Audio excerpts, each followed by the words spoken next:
ზოგიერთი ჩვენთაგანი ქრისტეს სახელით ვაჭრობს. აი ერთხელ კახეთში გამაგზავნა, ეს დიდი ხნის იყო, სხვა კუთხეებში წარგანა, მე კახეთის შემხდა გურჯაანის რაიონი, გასაოცარი რა ვნახე. ეკლესიებში პირდაპირ ეს იყო დაახლოებით 80-იანი წლების დასასრულს. ესე იგი ეკლესიაში ვნახე გამოკლული ზოგიერთ ტაძარში რა ღირს, ნათლობა რა ღირს, ჯვრისწერა რა ღირს, მიცვალებულისთვის ესაგება მარილის კურთხევა, განა დასაზრახი არ არის და განა არ არის ესე იგი სამხილებელი.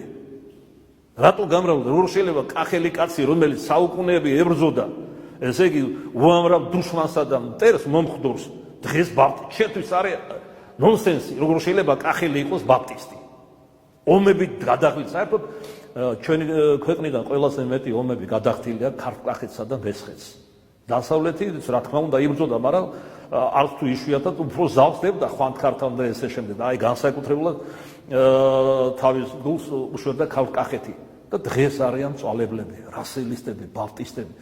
ეს დროების ბრალიც არის და ჩვენი სისუსტეა სამღვდელოების და არა მარტო სამღვდელოების, რომ თითოეული თქვენთაგანიც თავისი სიტყვითა თუ საქმით უნდა ქადაგებდეს ჭეშმარიტებას, მართლმადიდებლობას.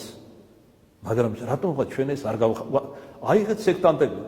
ესე იგი ცასა და ქვეყანას შეძრავენ, ჯორღმულებში ჩავლენ, რომ ერთი ადამიანი მაინც საწმუნდ უნდა მიიყვანონ თავიანთ სექტაში. ისეთი მონდომება აქვს და ქრისტიანებს, რომელსაც ჭეშმარიტება გვიბოძა უფალმა, ეს არ გაგვაჩნია. ვართ უგულისხმონი, სონარენი და ზაღმაც.